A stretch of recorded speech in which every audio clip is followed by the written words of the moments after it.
बतार। आहा, यह समय भी एक समुद्र के समान है जिसमें अनेक युग पर्वतों के समान डूबते उतरते रहते हैं। क्रमशः दिन, सप्ताह, पक्ष, मास और वर्ष बीतने लगे। ऐसे ही युग बीत गए। फिर पृथ्वी राक्षसों तथा पापियों के बोझ से दबने लगी। वह व्याकुल होकर क्षीर समुद्र के तट पर शेषशायी विष्णु की शरण में जा पहुंची। उसी समय भगवान उठकर बैठे हुए थे। उनके मुंह की परछाई शेषनाग के सिर के मणियों में पड़ रही थी। ब्रह्मा, शिव और अगणित देवता तथा नारद आदि मुनि हाथ जोड़कर चारों ओर से घेर खड़े हुए थे। लक्ष्मी जी उनके पैरों को दबा रही थी। उनके मुंह की परछाई भगवान के गले में लटके हुए कौस्तुभ मणि में पड़ रही थी। सब देवताओं ने भगवान से पूछा, भगवान, आपको सुख से नींद आई थी न? उसी समय पृथ्वी ने आकर भगवान को प्रणाम किया। पृथ्वी का रूप मरकतमणि के समान काला हो रहा था। उसके गले में मोतियों की मालाएं लटक रही थी। वह तारों से भरे आकाश के समान जान पड़ती थी। जब वह झुककर प्रणाम करने लगी तब उसके कानों के कमल हिलने लगे जिनसे भौरे निकल कर उड़ने लगे। यद्यपि भगवान सब बातें जानते थे तो भी पृथ्वी ने कहा, भगवान, आप सारे संसार का दुख दूर करने वाले और बड़े दयालु हैं। आप तो सभी बातें जानते ही हैं, पर बिना कहे मुझसे नहीं रहा जाता। हिरण्याक्ष मुझे लेकर पाताल में चला गया था। मेरे पर्वत आदि सभी अंग बिखर गए थे, किंतु आपने वराह रूप धारण करके मुझे बचाया। कालनेमी आदि राक्षसों के आपने मेरा बोझ हल्का करने के लिए मारा था। वही राक्षस अब फिर राजाओं के घर में उत्पन्न हुए हैं।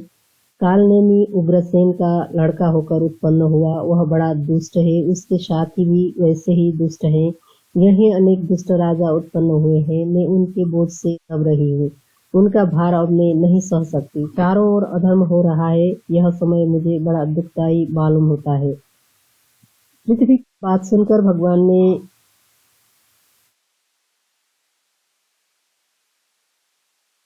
उसका कर कहा, अच्छा जाओ, मैं सोच समझ कर सब काम करूंगा। पृथ्वी के चले जाने के बाद ब्रह्मा ने भगवान के मन की बात जानकर सब देवताओं से कहा, देखिए, हम लोगों के महाप्रभु पृथ्वी का भार उतारने के लिए यदुवंशियों के वृष्टिकुल में वसुदेव के पुत्र होकर अवतार लेंगे।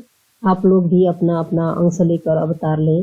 ब्रह्मा की यह बात सुनकर सब देवता चले गए। कुछ दिनों के बाद एक दिन नारद जी काशी का कौतुक देखते और बीणा बजाते बजाते मथुरा में आ पहुंचे। वो कंस के अकेला ही चले गए। कंस ने बड़ा आदर सत्कार किया।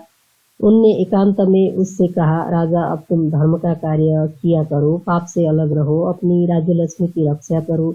देवताओं ने ऐसा ही उपाय किया है कि तुम्हारी बहन देवकी के गर्भ से जो पुत्र पैदा होगा वही तुम्हारी लक्ष्मी और प्राणों का नाश करेगा। यह कह नारद जी चले गए। उनके जाने के बाद पापी कंस ने देवकी के उत्पन्न हुए लड़कों को मारने की आज्ञा दी। इस प्रकार 6 लड़के मारे गए। 7वें के देवकी ने चुरा कर अपनी सौत रोहिणी को सौंप दिया। वही शेषनाग के अंश से बलदेव जी हुए।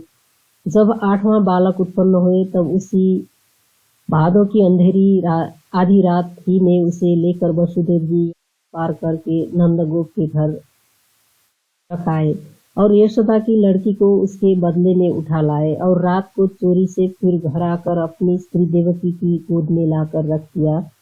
दूसरे दिन भोर होते ही कंस के दूतों ने उस कन्या को सामने पत्थर पर पटक दिया, पर वह लड़की उछलकर बिजली के समान चमकती हुई आकाश में उड़ गई और वह साक्षात अष्टभुजा भगवती बनकर अनेक प्रकार के शस्त्र कर विंध्य पर्वत पर चली गई। यह तमाशा देख वसुदेव डर गए। वो बड़े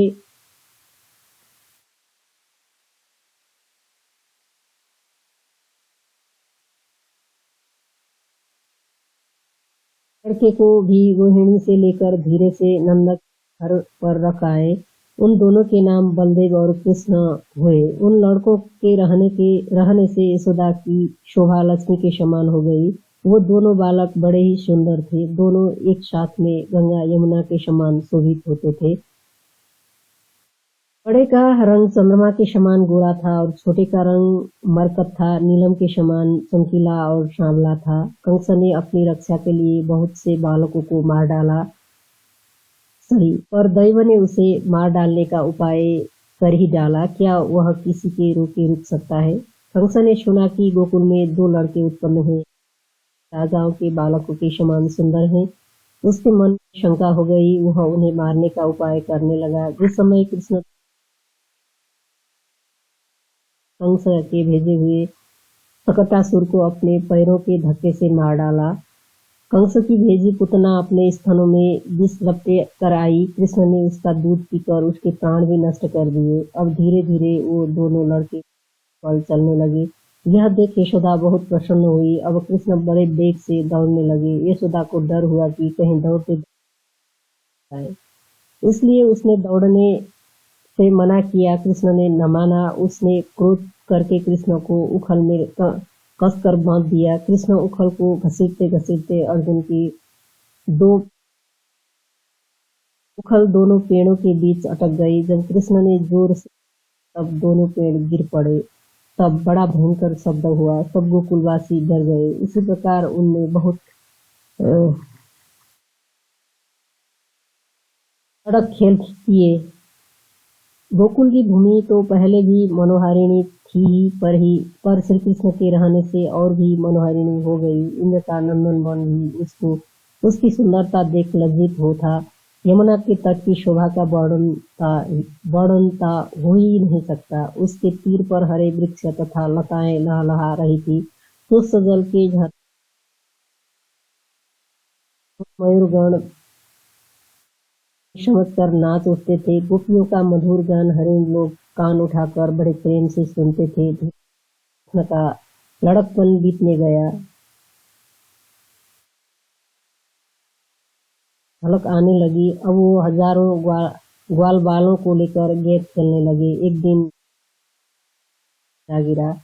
गेंद में उनका बड़ा था। वो गेंद के साथ ही उसे लेने के लिए यमुना में ने बहुत मना किया कि मत जाइए, वहाँ कालीय सर्प रहता है, वह बड़ा भयंकर है। उनने न माना। वो कालीय का भवन देखने के लिए चले ही गए।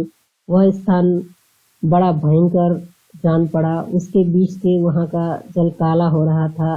ये पुल के कदम पर चढ़े बड़े धड़ाके के साथ कूदे थे। इस कारण जल में बड़ी बड़ी लहरें उठने। कालीय बड़ा क्रोध करके उठा, फन फैलाकर इनकी ओर दौड़ा। ये उछलकर उसके फन पर चढ़ गए। उनके शरीर के बोझ से कालीय दबने लगा। इससे क्रोध करके बार बार फुंकार करने लगा। उसके मुंह से विष झरने लगा।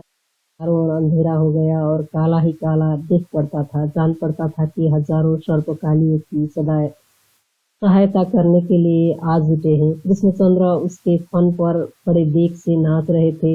अंत में कालीय बहुत घबराकर त्राही त्राही पुकारने लगा। भगवान ने कहा, अब तुम यह स्थान छोड़कर समुद्र में चले जाओ। तुम्हारे फन पर मेरे चरणों का चिन्ह हो गया है, इसलिए अब गरुड़ से कुछ डर नहीं है। एक दिन दोनों भाई ग्वाल बालों के साथ ताल वन में गए। वहां बलदेव जी ने धेनुकासुर को मारा। एक दिन की बात है कि प्रलंबासुर ग्वाले का लड़का बनकर ग्वाल बालों के झुंड में आ मिला और दोनों भाइयों के साथ गेंद खेलने लगा। समय पाकर बलदेव जी को कंधे पर चढ़ाकर ले भागा। बलदेव जी ने मुक्कों से मारकर उसका सिर चकनाचूर कर दिया। अब गोवर्धन पहाड़ पर इंद्र यज्ञ करने के लिए तैयारी होने लगी। अनेक प्रकार की खाने पीने की वस्तुएं बनाई गई। श्री कृष्ण ने कहा, इंद्र से हम लोगों का क्या लाभ है? गोवर्धन से हम लोगों का बड़ा उपकार होता है, इससे इसी की पूजा होनी चाहिए। सब लोगों ने ऐसा ही किया। भगवान ने एक दूसरा ही दिव्य रूप धारण कर सब पदार्थों को खूब खाया। सब लोगों ने समझाया कि गोवर्धन पर्वती रूप धारण कर पूजा लेने के लिए आएंगे, पर इस कार्य से इंद्र को बड़ा क्रोध हुआ। उनने मेघों को आज्ञा दी कि रथ को बहा दो। अब बड़े वेग से मूसलाधार पानी पड़ने लगा, चारों ओर अंधेरा छा गया, दिन रात की पहचान भी नहीं हो सकती थी, मानो अंधकार और मेघ सारे भूमंडल को मिल जाएंगे। जान पड़ता था कि मेघ चिल्ला चिल्ला कर काल रात्रि को बुला रहे हैं। बिजलियों की चमक और कड़क से सारा संसार चमक कर खिल जाता था। जान पड़ता था कि ये मेघ सातों समुद्र पीकर यहाँ बरसने के लिए आए हैं। सबको डर हो गया कि आज ही प्रलय हो जाएगा। बस के शब्द व्याकुल हो उठे, गायें इधर उधर भागने लगी, बच्चे कातर होकर वो झुंकार करने लगे। ठहरने की शरण नहीं मिलती थी। अब इनको दुर्दशा देख परम दयालु श्री कृष्ण के हृदय में बड़ी दया आई। उनने झट पहाड़ को उठा लिया और सबको उसके तले रखकर बचाया। ग्वाल बाल गाय बच्चे आदि सभी सुखी हो गए। भगवान की यह लीला देख समुद्र डर गए, उन्हें आंचल से मथे जाएंगे। अगस्त्य ऋषि को आश्चर्य हुआ कि क्या विंध्य पर्वत फिर खड़ा हुआ। यद्यपि वह समय भयानक था, तो भी उस समय भगवान की एक विचित्र ही शोभा हो रही थी। गोवर्धन भी उनके प्रभाव को छाते के समान हल्का हो गया था। गोपियां प्रेम के मारे भी सब हाथ उठाकर सहायता करने के लिए पर्वत को थामना चाहती थी, पर उनके हाथ वहां तक नहीं पहुंचते थे। इससे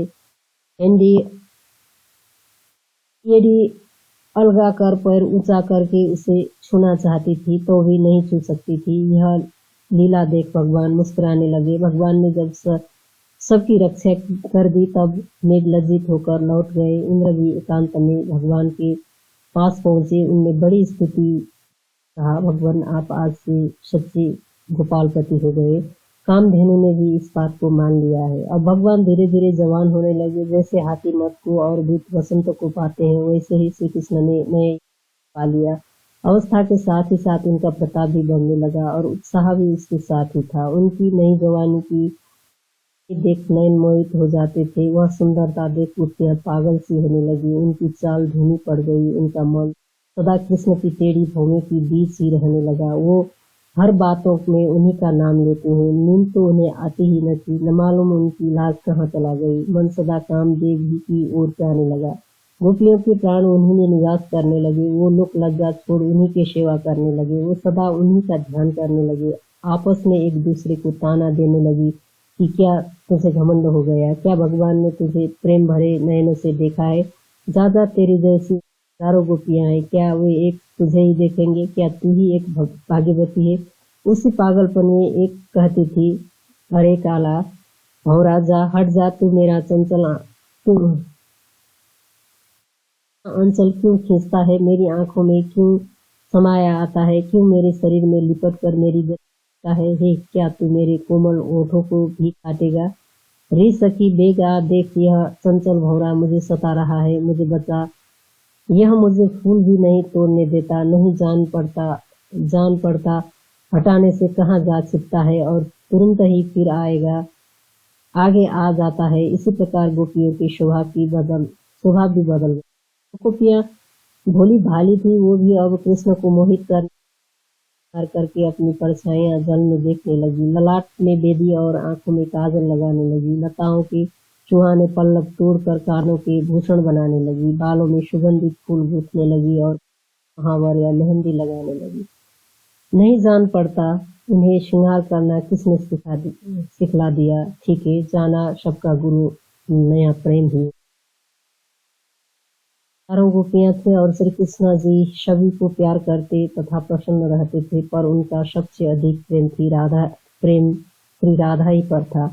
जिस प्रकार भौरा सबसे अधिक प्रीति चमेली पर रखता है, उसी प्रकार भगवान राधा पर अधिक प्रीति रखते थे। बात ही ऐसी ही थी, ऐसा होना उचित ही था। राधा के समान सुंदरी स्त्री विधाता ही नहीं हुई। कदाचित श्री कृष्ण के समान भगवान पुरुष भी न हुआ होगा। यह जोड़ी सचमुच प्रशंसा के योग्य थी। इन्हीं दोनों का परस्पर प्रेम भी शोभा पाता था। एक दिन की बात है कि जब रात में चारों ओर चांदनी चिटक रही थी और भगवान गोप तथा गोपियों के साथ खेल रहे थे, तब दक्षासुर आया। वह बड़े जोर से मेघ के समान गरजने लगा, अपने खुरों के धूल उड़ाने लगा और शरीर के धक्के से पेड़ों को गिराने लगा। सब गोपिकाएं डर कर कृष्ण के गले में जा लिपटी। वह मुझे मारने के लिए सींग उठाए आ रहा है। उनसे झट उसका गला पकड़ लिया और उठाकर ऐसे जोर से पटक दिया जिसका तुरंत ही मर गया। इसी प्रकार हम दीवाना अरिष्टासुर को भी मार डाला।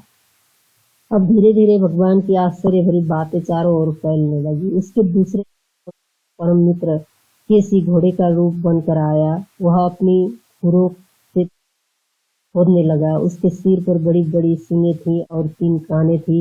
वह बड़े जोर से हिनहिनाने लगा, जिससे सारा वन कांप उठा। वह मुंह खोलकर और पर उठाकर भगवान पर झपटा। जोर पैर उठाकर भगवान पर झपटा। भगवान ने उसे पकड़कर गिरा दिया और उसके मुंह में हाथ लगाकर फाड़ दिया। उसका मरना सुनकर कंस को बड़ा दुख आकर कहा, यह बड़ी लज्जा की बात है कि हम लोग पर्वत के समान हैं, पर तृण के समान 2 बालकों से निरादर पा रहे हैं। उद्धव, शनि, अक्रूर, सद्धन्वा, दिव्य आदि मेरे साथी हैं। वो लोग ध्यान से मेरी बात सुने। मैं वसुदेव को अपना पूज्य होने समझकर बड़ी प्रीति तथा प्रतिष्ठा करता था। उन्होंने चुपचाप अपने दोनों लड़कों को धीरे से गोकुल में पहुंचा दिया। वो दोनों लड़के मेरे शोक के पौधे बन गए। अब उनमें मेरे लिए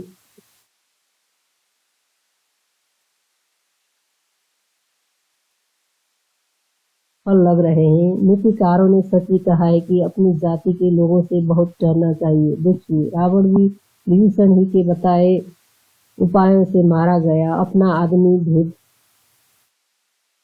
सब बातें जानता है। इससे वह जब चाहे तब नाश कर सकते हैं। सिखलाई से दूसरी चिड़ियों पकड़ी जाती है। लकड़ी से ही निकली हुई आग दूसरी लकड़ियों को जला देती है। पेड़ के पैदा हुए कीड़ों से वो पेड़ गिरे जाते हैं। मिट्टी से ही लोहा पैदा होती है, फिर वही उदाली बनकर मिट्टी ही को खोदता है।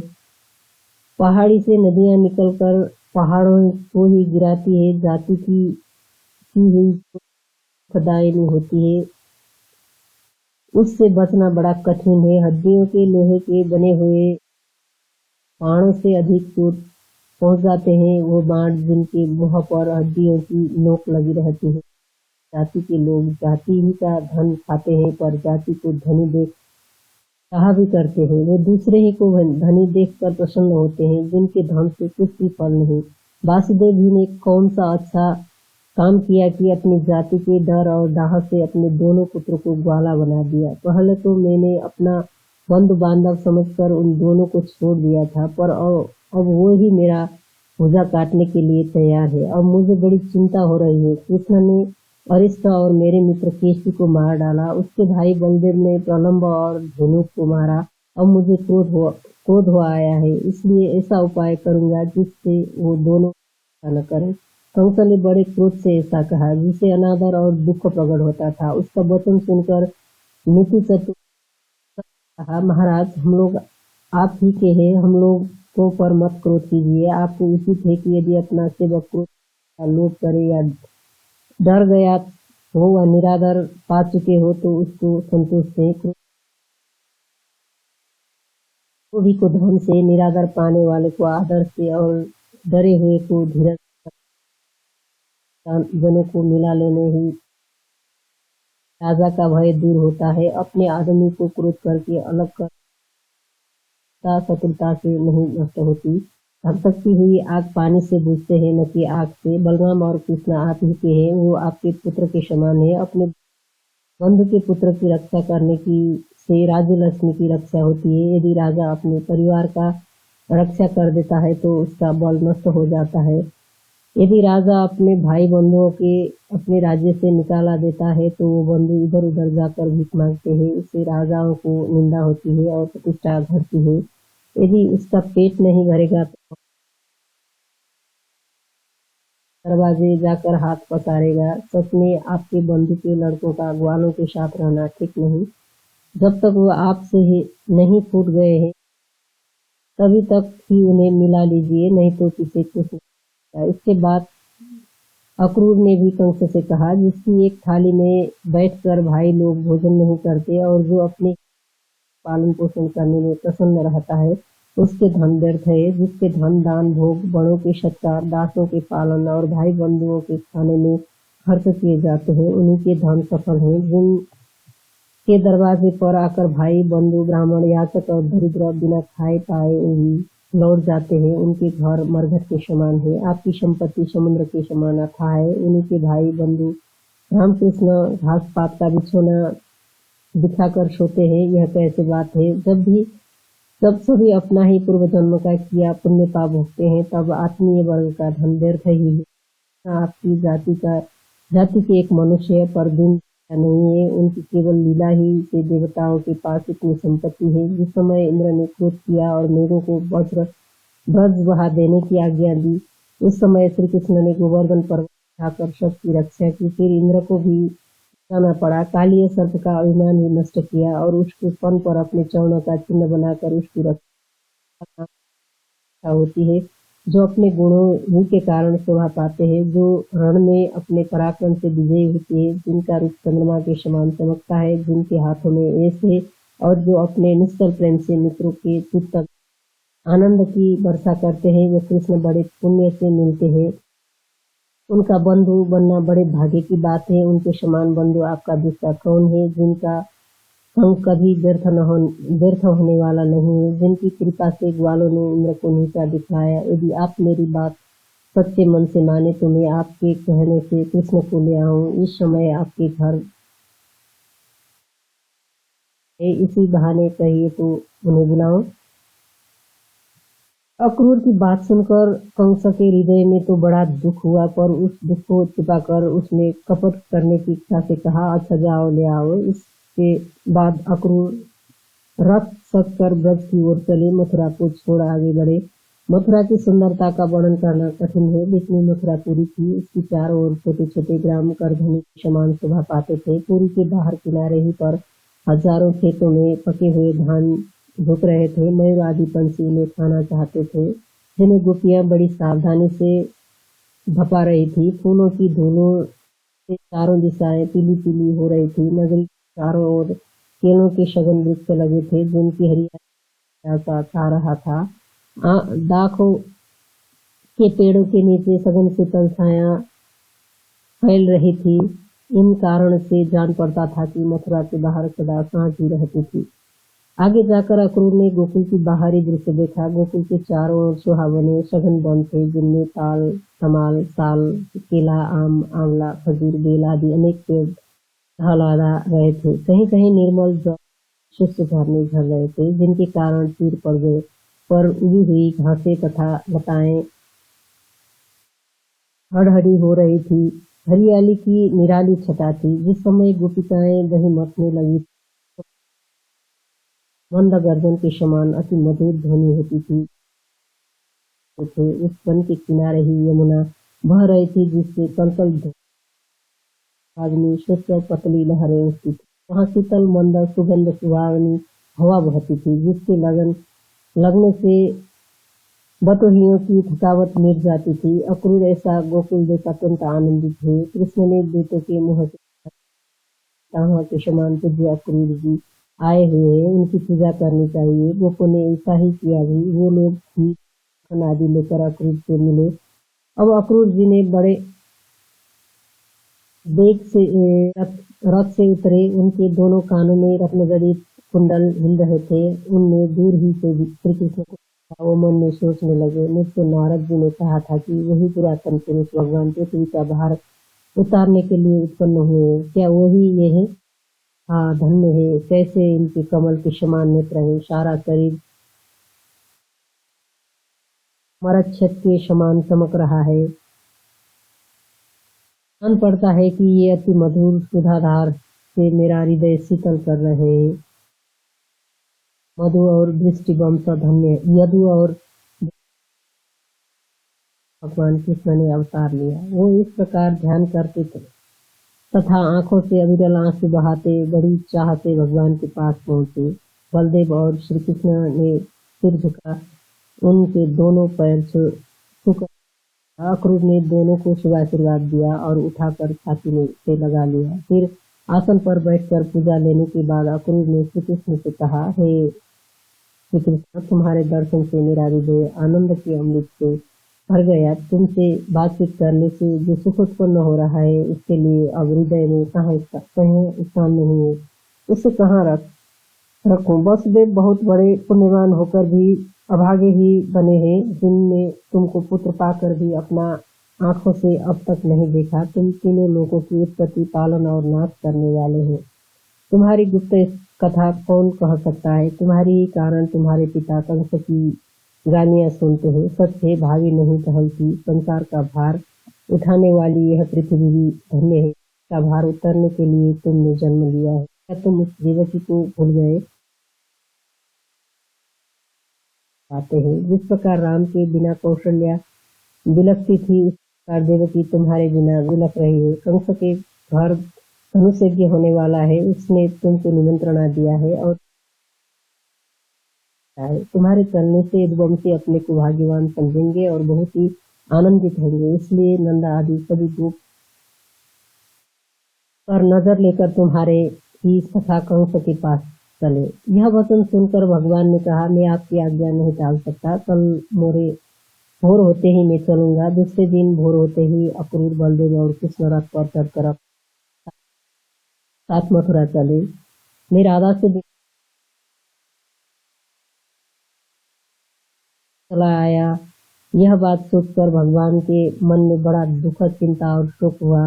उनने एक बार ठंडी सांस ली। वह आगे ही बढ़ते चले जाते थे, पर जान पड़ता था कि ब्रज के सभी वृक्षलताएं और कुंज उनका वस्त्र पकड़कर पीछे खींच रहे, इसलिए वो बार बार उन्हीं की ओर मुंह फेर फेर कर उन्हें देखते चले जाते थे। जब उन्हें राधा का रूप, हवा, भाव, विलास और श्रृंगार याद आता था, तब उनका हृदय अधीर हो जाता था। आंखों में मोती के समान आंसू की बूंदें आ जाती थी। जब भगवान मथुरा चले गए, तब सारा ब्रज दिए की आग में लहराने लगे। गोपिकाएं उनका गुण गाकर आंसू बहाने लगी। पशु पंछी भी उन्हीं का ध्यान कर दुख के साथ शब्द करने लगे। चारों ओर उदासीनता छा गई। जब गोपियों को भगवान की बात याद आती थी, तब वो मूर्छित हो जाती थी। भगवान को तो अक्रूर आदि बड़ों के संकोच के कारण गोपियों से न मिल सके, यूं ही चले गए। पर गोपियां समझती थी कि भगवान हम लोगों से किसी कारण उदास होकर चले गए, इसलिए गोपियां सोते जागते, खाते पीते, बैठते उठते सदा उन्हीं का ध्यान किया करती थी। रोते रोते उनके वस्त्र सरोवर हो जाते थे। जब वो भगवान ब्रज छोड़कर चले गए, तब से ब्रज से सदा वर्षा ऋतु ही था। जब कंस ने जाना कि बलराम और कृष्ण आ रहे हैं, तब उन दोनों को मारने के लिए सांडूर और मुष्टिक को पहलवान को तैनात किया। दोनों भाई नगर में पहुंचे। उनने देखा कि एक सेवक राजा कंस के लिए चंदन, पुष्प आदि सुगंधित चीजें लिए जा रहा है। उन दोनों ने उससे बलात्कार छीनकर चंदन अपने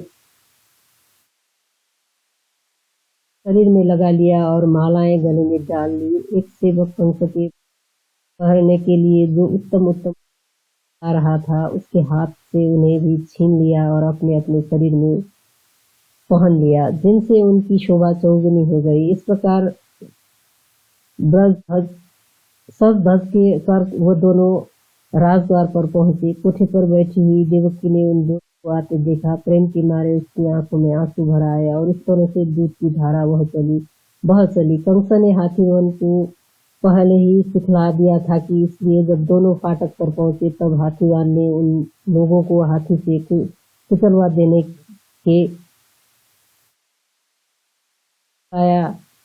दिए। हाथी को आगे बढ़ाया। भगवान उसकी चालाकी समझ गए। जब उनने उस हाथी के दांत उखाड़ लिए और उन्हीं हाथी को मारते मारते बेदम कर दिया। हाथी मरकर गिर गया। फिर भीतर पहुंचने पर दोनों भाई चाणूर और मुष्टिक से लड़ने के लिए अखाड़े में आ डटे। कृष्ण ने चाणूर और बलदेव ने मुष्टिक को बड़ी वीरता से मार डाला। उन दोनों के मरे जाने से कंस को बड़ा क्रोध हुआ। वह बड़े जोर जोर से कर कहने लगा, मारो मारो, वसुदेव को मारो, उसके दोनों लड़कों को मार डालो और गोपों को दंड दो।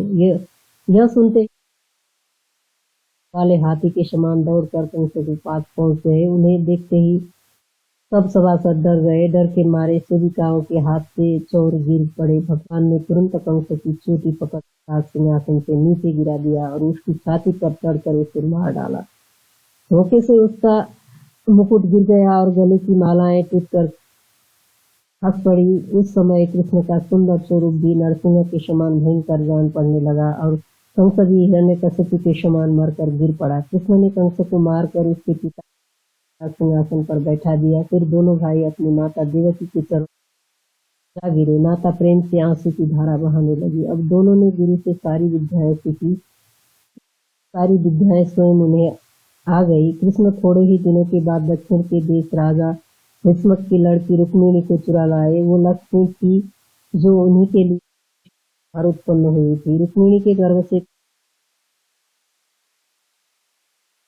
सामवती के गर्भ से शाम हुए। श्री कृष्ण के महल में 16,000 स्त्रियां रहती थी। उनके गर्भ सब मिलकर लाखों के लगभग हो गए। उनकी एक गया। प्रद्युम्न का विवाह चंद्रसेना से हुआ, जिसके गर्भ से भगवान ने इंद्र के कहने से गरुड़ पर चढ़कर आकाश में रहने वाला सुंद हयग्रीव नटक आदि राक्षसी उनके चक्ररूपी आग में पतंग की समान सबको भगवान ने सुदर्शन चक्र से मारा। जब जरासंध ने आकर मथुरा के समुद्र के किनारे द्वारकापुरी बसा कर रहने लगे। उस पुरी ने अपनी विचित्र शोभा से अलका, अमरावती, लंका, नागपुरी आदि सभी राजधानियों को लज्जित कर दिया। भगवान ने अपने पराक्रम से समुद्र पारिजात वृक्ष को इंद्र के नंदन मन से काटकर अपनी द्वारका में रोक दिया। इसके बाद कंस के मित्र कालयवन ने दृष्टिकुल का नाश करने की प्रतिज्ञा की। अस्त्र शस्त्र के ही खाली हाथ कालयवन के घर में घुस गए। उसने इनको पकड़ना चाहा, ये भागे और वह इनको पकड़ने के लिए उनके पीछे पीछे दौड़ा। दौड़ते दौड़ते सारी पृथ्वी की परिक्रमा कर डाली। वह भी इनको पकड़ने के लिए इनके पीछे पीछे दौड़ता फिरा। अंत में भगवान हिमवान की एक कंदरा में घुस गए। वहां राजा मुचुकुंद सो रहे थे। बहुत पहले की बात है कि जब राजा मुचुकुंद ने इंद्र के सब शत्रु राक्षसों को युद्ध मारा, तब युद्ध के अंत में उन्हें बड़ी थकावट हुई। उनने कहा कि अब मुझे सोने की आज्ञा दीजिए और वह वरदान दीजिए कि मुझे जो वो जलकर भस्म हो जाएगा। भगवान उन्हीं की चारपाई के नीचे छुप गए। कुछ देर बाद कालयवनी भी वहां पहुंचा। उसने समझा कि श्री कृष्ण आकर सो गए हैं। उसने बड़े क्रोध से लात मारी। लात लगते ही मुचुकुंद क्रोधित होकर उठे और क्रोध भरी आंखों से देखकर ही इस राक्षस को जलकर भस्म कर दिया। कालयवन के भस्म होने के बाद मुचुकुंद ने चारपाई के नीचे को देखकर पूछा, तुम कौन हो? बड़े सुंदर, पर इतने छोटे कैसे हो गए? उठने के बराबर ही नहीं हो क्या? अब ऐसा ही समय आएगा। ऐसा समय आ गया। भगवान ने सब बातें मुचुकुंद से कही, अपना और संसार के सब हाल कह सुनाए। सुनकर राजाओं को बड़ा आश्चर्य हुआ। राजा ने कहा, क्या इतने समय पल के समान बीत गए? क्या यह संसार स्वप्न के समान है? क्या पृथ्वी भी समान बन गई? वह अब तो इसे देख घृणा होती है। और सेवक कहाँ चले गए? अब मुझे राज्य के कुछ काम नहीं। वो ऐसे ही हजारों बातें सोचकर तप करने के लिए कैलाश पर भगवान भी घर लौट आए और सब समाचार अपने परिवार के लोगों से कह सुनाए। बलि का पुत्र बाणासुर था। उसके हजारों हाथ थे। उसकी सभा में शिव जी सदा आया जाया करते थे। उसकी राजधानी का नाम शोणितपुर था। वह सारा नगर सुवर्ण और रत्नों से बना हुआ था। उसकी एक लड़की थी जिसका नाम उषा था। वह बड़ी ही सुंदर थी, अथवा यूं कहना चाहिए कि उस समय जगत में बाणासुर ने शिव जी से कहा, भगवान, क्या ये मेरे हजारों हाथ व्यर्थ हो जाएंगे? क्या मैं कभी युद्ध करके लाभ उठाऊंगा? शिव जी ने कहा, धीरज धरो, वह समय आ रहा है, तुम्हें तुरंत युद्ध करना पड़ेगा। एक दिन उषा अपनी वाटिका में घूमने गई। यहाँ उसने शिव जी को विहार करते हुए देखा। यह देख उसे भी विहार करने की इच्छा हुई, पर उसका ब्याह ही नहीं हुआ था, इसलिए कि वह क्या कर सकती थी। पार्वती जी उसके मन की बात समझ गई। उनने कहा, जो स्वप्न में तुम्हारे साथ आनंद करेगा वही तुम्हारा पति होगा। समय पाकर बसंत ऋतु आ पहुंची। चारों ओर प्रकृति शोभा फैलाने लगी। सारे वृक्ष तथा लताएं फूलों से लग गई, जिन पर भंवरे बैठकर मधुर झंकार करने लगे। कोयल, पपीहा, तोता, मैना आदि चिड़ियाएं कहकहाने लगे। आमों की मंजरियों की सुगंध चारों ओर फैल गई, जिससे सभी मतवाले से हो गए। एक दिन की बात है कि रात को उषा अपनी ऊंची अटारी पर सो रही थी। उसने स्वप्न में देखा कि कोई अत्यंत रूपमान राजकुमार मेरे साथ आनंद कर रहा है। जब उसकी नींद खुली तब उसने अपनी अटारी पर किसी को न पाया, पर उसका चित्त उस राजकुमार का मोहित हो गया था कि उसे न देखकर वह पागल सी हो गई। उसी की सखी उषा ने उसकी विचित्र गति देखकर पूछा, क्यों सखी, तेरी यह गति कैसे हुई? उषा रोकर कहने लगी, सखी मैं क्या कहूँ, मैंने स्वप्न में एक परम सुंदर राजकुमार को देखा है। उसके बिना अब चित्त व्याकुल हो रहा है। उसका शरीर बड़ा ही कोमल था, जिसके छूने से अमृत के समान था। उसके मुख की सुंदरता का वर्णन तो मुझसे हो ही था। जब वह याद आता है तब यही लगता है कि मर जाऊं। हाँ, अब उसे कहाँ पाऊं और किस नाम से ढूंढूं? चित्रलेखा ने कहा, सखी घबरा मत, पार्वती के वरदान से वही तेरा पति होगा। मैं योग बल से सारे जगत का चित्र लिख लेती, सारे को पहचान ले। योगियों के लिए कोई बात कठिन नहीं। उसने योग बल से सारे संसार के चित्र उषा को दिखलाए। पहचान गई और बोली, हे सखी, हाँ हाँ, यही मेरा हृदय चुराने वाला राजकुमार है। चित्रलेखा ने कहा, तू धन्य है, तेरा प्यारा तो श्री कृष्ण का पोता और प्रद्युम्न का बेटा है। इसे तो क्या देवता, विद्याधर, किन्नर आदि की स्त्रियां भी चाहती हैं। पश्चिम समुद्र के तट पर श्री कृष्ण की पूरी द्वारका है, जिसकी रक्षा दृष्टि यादव करते हैं। उसी पुरी के राजभवन में वह राजकुमार रहता है। उसका लाना कठिन है, पर तुम्हारे भाग्य के भरोसे जा रहे हूँ। देखो तेरा भाग्य कितनी सहायता करता है। फिर वह आकाश के रास्ते द्वारकापुरी में पहुंची और धीरे से अनिरुद्ध को उठा लाई। यहाँ आने पर चित्रलेखा ने अनिरुद्ध से उषा के स्वप्न की सब बातें कहीं और उनको महल के भीतर उषा के पास भेज दिया। जो उषा से बहुत प्रसन्न हुए और विधाता की प्रशंसा करने लगे, जिनने उषा की रचना की थी। अनिरुद्ध टकटकी लगाकर उषा को देखने लगे। उषा आनंद की सीमा न रही। चित्रलेखा ने उसी समय पहुंचकर कहा, ले, जिसके लिए तू घबरा रही थी उसको आज पा गई। अब दोनों एक साथ रहकर आनंद करने लगे। अनिरुद्ध सदा उषा के राजमहल में छिपकर रहने लगे। यही कुछ दिन बीते। होते होते यह बात बाणासुर को कानों तक पहुंची। उसने बड़े वीरों को उषा के महल में भेजा। उषा ने अनिरुद्ध को रोका, पर अनिरुद्ध अपनी प्यारी की बात न मानकर युद्ध करने के लिए महल से बाहर निकल आए। अनिरुद्ध ने लाखों वीरों को मार डाला। अंत में बाणासुर आके लड़ने के लिए आ गया। उसने तथा उसके सैनिकों ने जितने अस्त्र हाल तलवार से रोका। बाण ने बर्छी चलाई। अनिरुद्ध ने उसके हाथ से छीन उसी पर फेंकी। बाण बड़ा दुखी हुआ और समझ गया कि सामने आकर लड़ने से मैं कभी नहीं जीत सकूंगा। उसने माया की रचना की। वह आकाश में जाकर माया से अनिरुद्ध पर सांपों की वर्षा करने लगी और सांपों से अनिरुद्ध को बांध लिया। उषा से न रह गया। वह उसी हालत में अनिरुद्ध के शरीर में जाकर लिपट गई। बाण उसकी यह गति देख बहुत क्रोधित हुआ। उधर जब से अनिरुद्ध भूल गए तब से द्वारका में बड़ी हलचल मच गई। अंत में नारद जी ने आकर सब समाचार श्री कृष्ण जी से कह सुनाए। भगवान ने गरुड़ को स्मरण किया और वो उसी गरुड़ पर चढ़कर बलदेव तथा प्रद्युम्न के साथ शोणितपुर चले। 1000 योजन का रास्ता लांघ कर वहां पहुंचना पड़ा। उन लोगों ने वहां जाकर देखा कि शोणितपुर की चारों ओर बड़ी भयावनी आग लगी है। भगवान की आज्ञा से गरुड़ उड़कर आकाश गंगा में चले गए। वहां से अपने पेट में अथाह जल लेकर उस आग को अपनी सोच से बुझा दिया। अंत में सब लोग नगर में घुसे। लाखों राक्षसों ने इन लोगों को घेर लिया। भगवान ने सबको चक्र से मार गिराया। उधर जब अनिरुद्ध नागपाश से बच गए तब दुर्गा देवी की स्तुति करने लगे। नागपाश छुड़ा दिया। वो कूद कर भगवान के पास चले आए। अब बाणासुर युद्ध करने के लिए नगाड़ा बजाने लगा। फिर दोनों ओर से बड़ी भयावनी लड़ाई होने लगी। गरुड़ से उतरकर बलदेव राक्षसों को हल से खींचकर मारने लगे। शिव जी भी बाणासुर की ओर से लड़ने के लिए आए थे। दोनों ओर से जोर छेड़े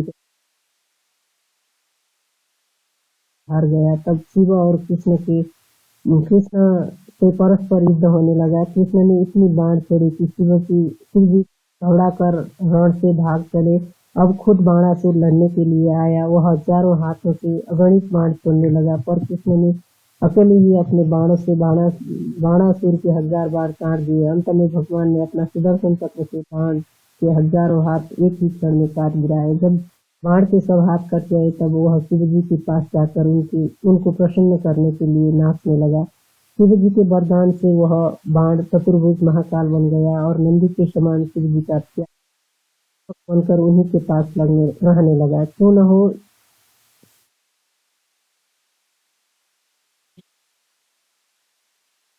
के साथ युद्ध को लेकर द्वारका में लौट आए। जब कंस मारा गया था, तब कंस की दोनों स्त्रियां अस्ति और प्राप्ति अपने पिता जरासंध के पास रोती पहुंची थी। सब समाचार सुनकर जरासंध क्रोधित होकर श्री कृष्ण से लड़ने के लिए आया था और भगवान ने उसको मार भगाया था। जरासंध बड़ा धीरा और साहसी था। यद्यपि 17 बार यादवों पर चढ़ाई की थी और भगवान तथा बलदेव ने हर बार उसको मार भगवाया था, तो भी श्री कृष्ण को जरासंध के उपद्रव से द्वारकापुरी को बचाकर अपने परिवार के साथ इसी में रहना पड़ा था। भगवान अपने हाथ जरासंध को मारना नहीं चाहते थे, इसलिए जब समय जरासंध ने उनकी आधीनता नहीं स्वीकार की और वह कर देना भी नहीं चाहता था, तब भगवान अर्जुन तथा भीम को साथ लेकर जरासंध के पास ब्राह्मण का रूप बनाकर पहुंचे। यद्यपि जरासंध को इन लोगों का दिल दौल देखकर ब्राह्मण होने में संदेह हुआ, तो भी उसने इनको ब्राह्मण ही के समान आदर सत्कार करके आने का कारण पूछा। भगवान ने कहा, हम लोग आपसे द्वंद्व युद्ध करना चाहते हैं। उसने कृष्ण तथा अर्जुन को छोड़कर भीमसेन साथ युद्ध करने के लिए चुना। उन दोनों में कई दिनों तक गदा युद्ध हुआ। जब दोनों की गदा टूट गई, तब पहलवानों की तरह कुश्ती होने लगी। 27 दिनों तक लगातार युद्ध होता ही रहा। अंत में कृष्ण का इशारा पाकर भीमसेन ने जरासंध को पछाड़ा। बस उसके दोनों पैर पकड़ चीर दिया, जिससे उसके बलवान प्राण पखेरु तुरंत निकल गए। उसको मारने के बाद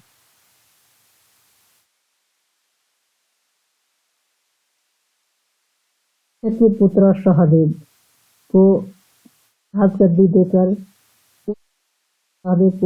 देकर भगवान घर लौट आए। जब युधिष्ठिर के यज्ञ में अब यह विचार होने लगा कि सबसे पहले किसकी पूजा की जाए। सहदेव ने भी कृष्ण को चुना। सब सभासदों को भी यही राय हुई। सबसे पहले श्री कृष्ण की पूजा की। यह देख शिशुपाल को बड़ा क्रोध हुआ। उसने भगवान को सैकड़ों गालियां दी। अंत में कृष्ण ने गला काट दिया, जिससे वह मर गया। उसके मर जाने के बाद उसका मित्र दंतवक्र क्रोध करके भगवान से लड़ने के लिए आया। भगवान ने गदा से उसे भी मार डाला। उसका मरना सुन उसका भाई विदुरथ ढाल तलवार लेकर लड़ने के लिए आया। कृष्ण ने अपने चक्र से उसका भी काम तमाम किया। कृष्ण के बाल सखा एक ब्राह्मण सुदामा थे। वो बड़े दरिद्र पर बड़े संतोषी थे। उनकी स्त्री भी बड़ी पवित्र, पतिव्रता और संतोष रखने वाली थी। दरिद्रता के कारण कभी कभी उन दोनों को उपवास करना पड़ता था। एक दिन उनकी स्त्री ने उनसे कहा, क्यों जी, सुनने में आता है कि श्री कृष्ण जी तुम्हारे मित्र है, तो क्यों नहीं उनके पास जाते और कुछ धन लाते, जिससे हम लोगों के दिन कुछ। बात मानकर सुदामा विप्र द्वारकापुरी में श्री कृष्ण के द्वार पर पहुंचे। पहले तो द्वारपालों ने उनका फटा पुराना महिला कुचला भेष देख कर अपने को कृष्ण जी का मित्र बताया, तब किसी तरह जाने दिया। श्री कृष्ण जी इन्हें आसन से उठ खड़े हुए और बड़ा आदर सत्कार किया। यहाँ तक कि रुक्मिणी आदि महारानियां ने इनकी चरणों भेंट हुए, पर संकोच से कुछ भी न मांग सके। भगवान ने इनके मन की बात समझ ली और इनके घर पर योग द्वारा अथाह संपत्ति भेज दी। तब तक ये रास्ते ही में थे। एक रात में इनके घर सब संपत्तियां आ गई और मकान भी भवनों के समान बन गया। जब ये घर के पास पहुंचे तब अपनी झोपड़ी न पाकर बहुत दुखी हुए। वहां तो रात की अटारी बन गई थी। घरों के पर बैठे कर झांक रही थी। वह रानियों के समान सज धज कर भीतर से आकर इनको ले गई। ये अपने अचानक सुधरी हुई दशा देखकर बहुत संतुष्ट हुए। भगवान की अर्जुन पर बड़ी कृपा रहती थी, यहाँ तक कि इनने अर्जुन से अपनी बहन सुभद्रा को चुपके से हटकर ले जाने की राय दे दी। अर्जुन ने वैसा ही किया। बलदेव जी तथा सब यदुवंशी बहुत बिगड़े, पर भगवान ने सबको समझा बुझा कर शांत किया। जब महाभारत युद्ध हुआ तब भगवान अर्जुन के सारथी बने। वहाँ ही अर्जुन को गीता का उपदेश भी दिया, जिससे अर्जुन ने बड़े उत्साह से युद्ध किया और अंत में विजय पाई। भगवान सदा पांडवों का पक्ष किया करते थे। जब महाभारत युद्ध के पहले युधिष्ठिर ने दुर्योधन के साथ जुआ खेला और एक दांव पर द्रौपदी को भी रखकर हार गए, तब दुर्योधन की आज्ञा से दुशासन द्रौपदी को सभा के बीच बुलाकर उसका वस्त्र खींचने लगा। द्रौपदी अनाथ होकर सच्चे हृदय से भगवान को पुकारने लगी। भगवान ने योग बल से इसका वस्त्र ऐसा बढ़ा दिया था कि दुशासन खींचता खींचता हाथ छोड़ दिया और द्रौपदी को नंगी न कर सका। द्रौपदी की लज्जा की रक्षा हो गई। एक समय सूर्य ग्रहण लगा। सभी लोग कुरुक्षेत्र में पहुंचे। भगवान पांडव और सब लोग कुरुक्षेत्र में पहुंचे। भगवान पांडव और नंद ये तीनों ही अपना अपना परिवार लेकर पहुंचे। वहां सब में भेंट हुई। कृष्ण जी नंदा तथा यशोदा से बड़ी भक्ति तथा नम्रता से मिले। अंत में राधा आदि गोपियों से भी मिले और सबको धीरज देकर कहा कि अब थोड़े ही दिनों के बाद हम और तुम लोग गोलोक में चलेंगे और वहाँ फिर वैसे ही सदा विहार करते रहेंगे। यहाँ जो काम करने के लिए आया हूँ सब पूरा कर रहा हूँ। तुम लोग विरह से व्याकुल न होना। अब थोड़े ही दिन की बात है, किसी तरह बिता दो, फिर तो हम लोग मिलकर सुखी जाएंगे। इसके बाद सब अपने अपने घर गए। एक दिन की बात है कि कुछ यदुवंशी एक बालक के पेट पर लोहे का तावा बांधकर उसको स्त्री बनाकर दुर्वासा ऋषि के पास ले गए और उससे पूछा, इसके बाद गर्भ से कौन लड़का होगा?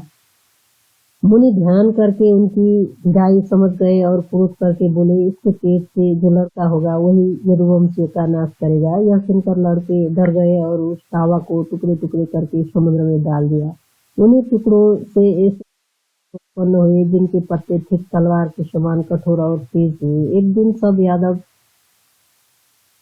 वहां विहार करने गए और शराब पीकर उसके नशे में ऐसे चूर हो गए, आपस ही में उन्हें पत्तों को उखाड़ उखाड़ कर लड़ने लगे, जिनसे सभी यादव आपस ही में लड़ भीड़ कर मार गए। श्री कृष्ण तथा बलदेव बच गए। इन दोनों को परिवार के नष्ट हो जाने का बड़ा दुख हुआ। बलदेव जी तो समुद्र तट पर योगासन लगाकर अपना प्रधान स्वरूप शेष होकर समुद्र में चले गए। इधर श्री कृष्ण जी ने भी योग करके अपना पार्थिव शरीर छोड़ दिया और दिव्य शरीर धारण कर अपने साथ परम प्यारी राधा तथा सारे ब्रज मंडल वासियों को लेकर अपने उस परम धाम गोलोक में चले गए, जिसका कभी नाश नहीं होता। वहाँ ब्रह्मांड नायक भगवान श्री कृष्ण जी जगत जननी आद्य शक्ति श्री महारानी राधा के साथ नित्य नूतन विहार कर सुखपूर्वक समय बिताने लगे।